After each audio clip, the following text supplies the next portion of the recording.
සියලු දෙනා මගේ YouTube channel එකට සාදරයෙන් පිළිගන්නවා. අද මම මේ වීඩියෝ ගෙනලා තියෙන්නේ මේ වෙද්දි ශිෂ්‍යත්ව විභාගයට මුහුණ දීලා ඉන්න නංගිලමාලිලට මේ වෙද්දි ප්‍රතිඵලයේ ඉදිරියේදී නිකුත් වීම සම්බන්ධ විශේෂ නිවේදනයක් නිකුත් වෙලා තියෙනවා. මේ නිවේදනය සම්බන්ධව ඔයගොල්ලෝම දැනුවත් කරන්න තමයි මම මේ වීඩියෝ ගෙනලා තියෙන්නේ. මේ වෙද්දි ශිෂ්‍යත්ව විභාගයට මුහුණ දීපු නංගිලමාලිලට සුබ පතනවා. ඒගොල්ලෝගේ ඉදිරියේදී වැඩ කටයුතු අනිවාර්යයෙන්ම සාර්ථක වෙන්න කියලා වීඩියෝ එකේ ඉඳලා සම්පූර්ණ විස්තරයක් කතා කරමු. දැන් අපි මේ නිවේදනය සම්බන්ධව දැනුවත් වෙමු. 2026 පහශේනයේ ශිෂ්‍යත්ව විභාගයේ ප්‍රතිඵල මාසයක් ඇතුළත නිකුත් කිරීමට අපේක්ෂා කරන බව විභාග දෙපාර්තමේන්තුව පවසයි. විභාග ප්‍රශ්නපත්‍ර ඇගයීම් කටයුතු අගෝස්තු 20 වන දින ආරම්භ වී අගෝස්තු 25 වන දින අවසන් වීමට නියමිත බව දෙපාර්තමේන්තුව පවසයි කියලා සඳහන් වෙලා තියෙනවා.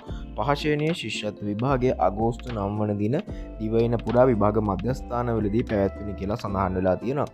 ලකුණු කිරීම සහ අවශ්‍ය ඇගයීම් ක්‍රියාවලිය අවසන් වූ පසු මාසයක් ඇතුළත ප්‍රතිඵල නිකුත් කිරීමට දෙපාර්තමේන්තුව අපේක්ෂා කරයි කියලා සඳහන් වෙලා තියෙනවා. එතකොට බොහෝ දුරට මේ විභාගය පැවැත්වුණේ අගෝස්තු මාසයේ 9 වෙනිදානේ. ඊට පස්සේ අගෝස්තු මාසයේ 9 වෙනිදා කියන්නේ මාසයක් ඇතුළත ඔයගොල්ලෝගේ ප්‍රතිඵලය ලබා දෙනවා. ඒ කියන්නේ සැප්තැම්බර් මාසයේ මුල් සතිය තුළ වගේ බොහෝ දුරට ඔයගොල්ලෝගේ ප්‍රතිඵලය ලබා දෙයි.